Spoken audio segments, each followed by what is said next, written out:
Assalamualaikum warahmatullahi wabarakatuh. Bismillahirrahmanirrahim. Alhamdulillahirrahmanirrahim. Wassalatu wassalamu ala asyrofil anbiya'i wal mursalin. Rabbi shrah li sadri wa yassir li amri wahlul 'uqdatam min lisani yafqahu qawli. Selamat pagi anak-anak. Bagaimana kabarnya? Baik-baik di rumah? Bebas dengan corona kan? Nggak ada yang kena corona sama sekali. Nah, anak-anak, pada pertemuan kali ini kita belajar tentang menggugah kesadaran literasi. Baiklah anak-anak, untuk melanjutkan pembelajaran, mari kita buka pada buku Bahasa Indonesia halaman 73. Di situ bab 4, yaitu menggugah kesadaran berliterasi pada semester genap ini. Nah, sebelum melanjutkan pembelajaran ini, kita sebenarnya sudah pernah belajar tentang bab ini, yaitu pada kelas 7 dulu, yaitu tentang buku fiksi dan buku non fiksi. Nah, kita pada pertemuan kali ini kita tinggal mengulang saja apa itu buku fiksi, apa itu buku non fiksi. Buku fiksi adalah buku yang berisi karya sastra berupa karya-karya tulis seperti drama, cerpen, novel, jenis-jenis puisi, dan lainnya. Informasi dalam buku fiksi berupa pembangun karya sastra. Itu dinamakan buku non-fiksi atau buku fiksi. Kalau buku non-fiksi adalah buku karangan atau tulisan yang dikarang berdasarkan fakta yang ada. Seperti contohnya biografi atau skripsi atau buku motivasi, itu termasuk dari buku non fiksi. Nah, jenis-jenis buku fiksi itu ada buku novel, ada cerpen, ada kumpulan drama. Nah, itu termasuk contoh dari buku fiksi. Jenis-jenisnya ada novel juga, ada cerpen, ada roman, ada jenis-jenis puisi dan sebagainya. Novel itu apa? Novel adalah buku yang berisi tentang karangan cerita seorang tokoh utama. Itu dinamakan novel. Seperti yang sering kamu pelajari atau kamu baca, seperti novel Dilan. Siapa yang nggak kenal dengan Dilan? Nah, itu termasuk buku fiksi. Ada roman. Roman adalah karangan fiksi yang menceritakan beberapa tokoh dalam alur ceritanya. Cerita dalam roman mengandung banyak hikmah dan cenderung mengarah pada cerita klasik, yaitu cerita pada zaman dulu. Itu dinamakan roman, seperti Kais dan Laila. Itu termasuk roman. Selanjutnya ada cerpen. Cerpen adalah karangan fiksi yang memiliki narasi jauh lebih pendek dari novel dan roman. Akan tetapi, cerpen memiliki daya tarik tersendiri. Kenapa? Karena bisa menjadi latihan awal bagi penulis dalam membuat suatu karya tulis. Kamu pasti punya cerpen. Misalnya cerpen ketika di asrama, cerpen ketika ngumpul-ngumpul dengan teman, cerpen ketika mendapatkan kebahagiaan, itu termasuk cerpen. Nah, semua itu termasuk dari contoh buku non-fiksi. Selanjutnya ada buku non-fiksi.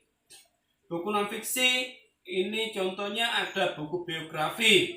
Buku biografi adalah buku yang berisi riwayat hidup seseorang, seperti biografi Soekarno, biografi Gus Dur, biografi R.A. Kartini dan sebagainya. Itu termasuk buku non-fiksi dari kategori buku biografi. Selanjutnya ada buku literatur. Buku literatur itu adalah buku yang memiliki fungsi sebagai rujukan kajian keilmuan. Buku literatur sering disebut diktat atau buku kuliah.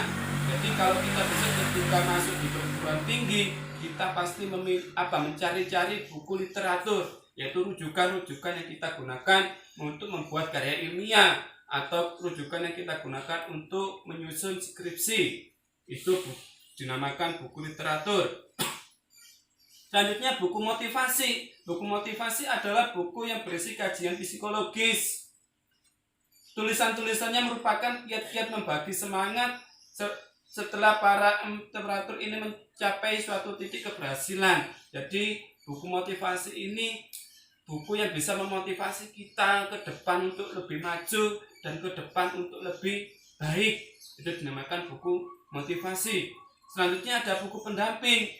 Buku pendamping adalah buku yang memiliki fungsi mendampingi buku utama. Biasanya buku ini disebut pula buku pengayaan. Contohnya buku pelajaran untuk peserta didik. Nah, yang kamu pegang seperti ini dinamakan buku pendamping. Ini buku utamanya, ini buku pendampingnya. Nah, itu termasuk contoh dari buku non fiksi. Selanjutnya ciri-ciri buku fiksi dan non fiksi. Ciri-ciri buku fiksi yang pertama, penulisannya menggunakan gaya bahasa. Jadi buku fiksi itu penulisannya menggunakan gaya bahasa yang beragam. Bisa menggunakan majas, bisa menggunakan kata-kata mutiara, dan bisa menggunakan bahasa-bahasa daerahnya. Untuk apa fungsinya? Untuk menarik pembaca agar pembaca itu tertarik dan membeli bukunya. Yang kedua, sifat kata sebagian besar adalah bermakna konotatif, yaitu mempunyai makna banyak. Jadi buku fiksi itu kata-katanya itu bersifat konotatif, yaitu maknanya lebih dari satu. Itu dinamakan makna konotatif. Yang ketiga, berdasarkan imajinasi atau khayalan. Jadi kalau kita pengen mengarang, atau kalau kita kepingin membuat cerpen, atau kita kepingin membuat drama, pasti kita menghayal dulu apa yang kita tulis dalam buku tersebut. Dulu ketika kamu kelas 7 sudah ada pembelajaran tentang teks imajinasi, yaitu khayalan-khayalan yang ada dalam pikiran kita utarakan semua dalam bentuk tulisan. Nah, itu termasuk ciri dari buku fiksi. Yang kedua, buku non fiksi. Buku non fiksi yang pertama ciri-cirinya menggunakan bahasa formal. Bahasa formal itu apa? Bahasa formal itu bahasa yang paling menonjol dari segi penulisannya. Jadi bahasa yang sesuai dengan kaidah kebahasaan yang berlaku. Itu contoh buku non fiksi. Ciri-cirinya. Yang kedua, sifat kata yang digunakan adalah bermakna denotatif, yaitu bermakna satu pasti. Itu bermakna denotatif. Berdasarkan fakta yang ada. Jadi buku non fiksi ini harus sesuai dengan kenyataan yang ada, fakta yang ada dalam kehidupan sehari-hari. Selanjutnya, tulisannya berbentuk tulisan ilmiah populer. Maksudnya ilmiah populer itu gimana?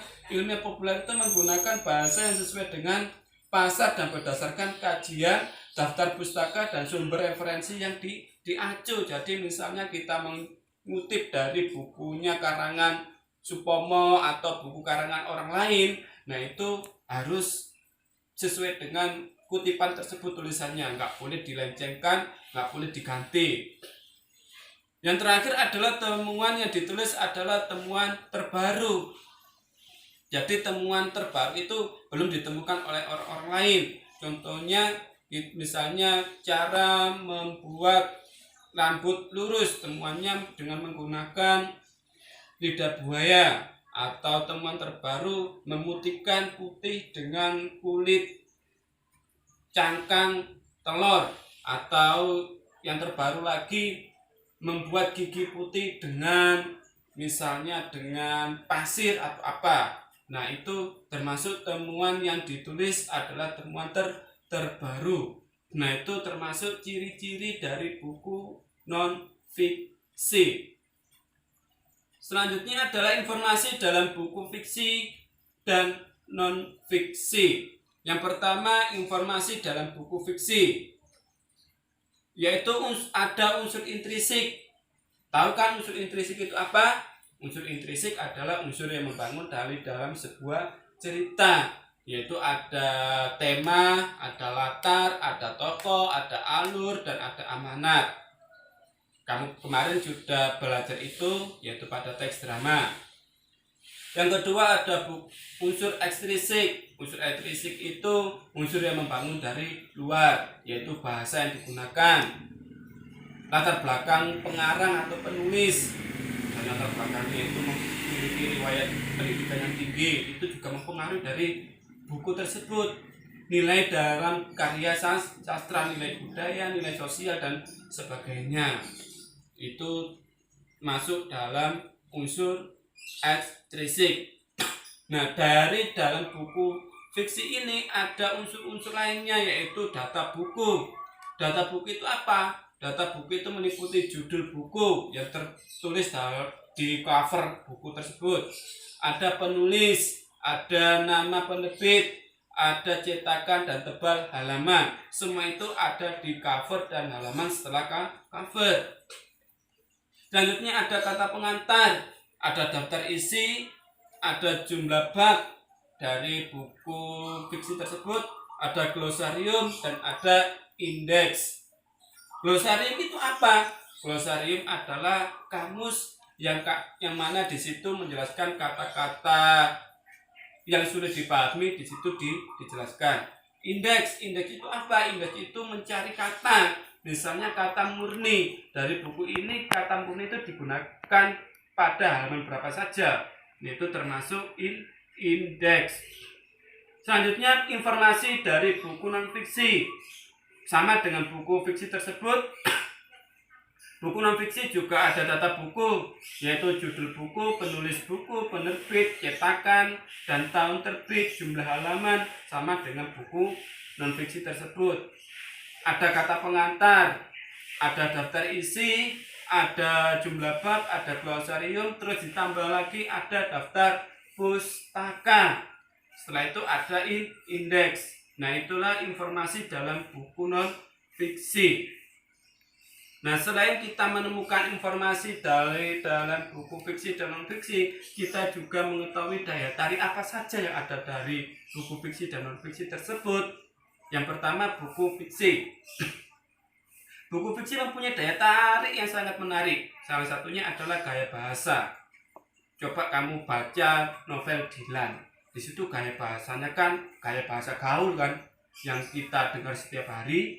Nah, itu termasuk daya tarik dari buku fiksi tersebut. Yang kedua, unsur pembangun karya sastra.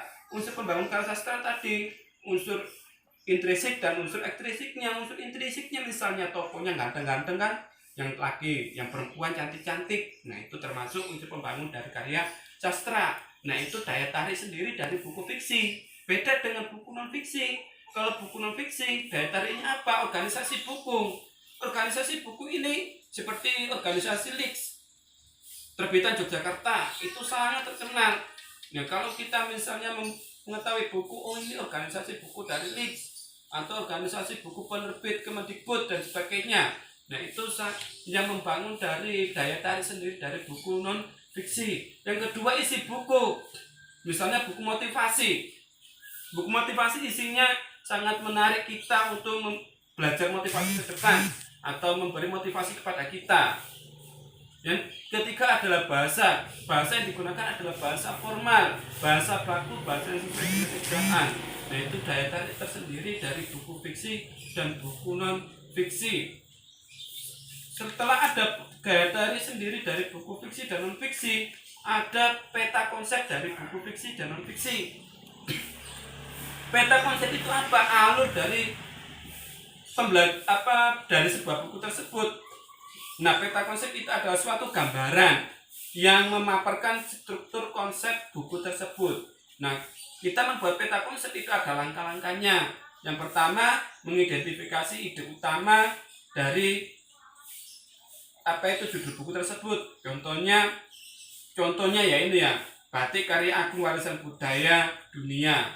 Yaitu kita konsep ada bab 1, ada bab 2, ada bab 3. Bab 1 meliputi pengertian batik, batik pada masa kuno, corak batik, jenis batik, dinamika batik, dan budaya. Itu pada bab 1. Beda lagi dengan bab 2, ada kota-kota batik, ada kampung batik, ada pasar batik dan sebagainya. Bab 3 juga gitu. Batik, misalnya batik gerak Yogyakarta itu corak-corak batik khas mana, nah itu dijelaskan dari gambaran yang ada di peta konsep. Nah, itu adalah peta konsep dari sebuah buku fiksi dan non fiksi. Buku fiksi juga kita bisa buat peta konsepnya, buku non fiksi juga kita bisa membuat peta konsepnya. Nah, setelah kita bisa membuat peta konsepnya, ada teknik membaca buku fiksi dan non fiksinya. Caranya gimana? Yang pertama, kalau kita membaca buku itu jangan membaca per kata. Bacalah teks per kelompok kata, jangan membaca misalnya lala, lala, jangan gitu, harus membaca per kelompok teks katanya lala gitu. Jadi tekniknya membaca dalam buku fiksi non fiksi ini ada 4. Yang pertama bentuk zigzag, zigzag ini. Yang kedua bentuk spiral. Yang ketiga bentuk diagonal. Dan yang keempat bentuk horizontal. Itu teknik membaca buku fiksi dan non fiksi. Nah, ketika membaca buku jangan mengulang-ulang bacaan, jangan mengulang-ulang bahan bacaan. Kondisi ini akan memecah konsentrasi kita saat membaca teks. Jadi kita nggak boleh mengulang dari awal akhir. Itu akan memecahkan konsentrasi teks membaca kita. Dan yang selanjutnya adalah pandangan lurus ke tengah teks. Jadi fokus pada pandangan teks yang kita baca. Anggota tubuh yang bergerak hanya bola mata. Jadi kita itu tenang, nggak boleh bergerak, cuma bola mata yang bergerak. Nah, itu teknik membaca buku fiksi dan non fiksi. Tadi sudah saya singgung ada daya tarik buku sendiri. Nah, daya tarik itu ada gaya bahasanya, ada majas kan banyak di situ. Contohnya ada majas perbandingan, ada majas sindiran, ada majas penegasan, ada majas pertentangan. Nah, itu materi kali ini yaitu tentang buku fiksi dan non fiksi. Baiklah anak-anak, pada pertemuan kali ini kita bisa belajar dari buku fiksi dan non fiksi. Semoga bermanfaat, dan apabila ada yang kurang paham bisa ditanyakan pada saya. Gimana caranya? Nah, nanti ada caranya sendiri. Cukup sekian dari saya untuk pertemuan kali ini. Saya akhiri. Assalamualaikum warahmatullahi wabarakatuh.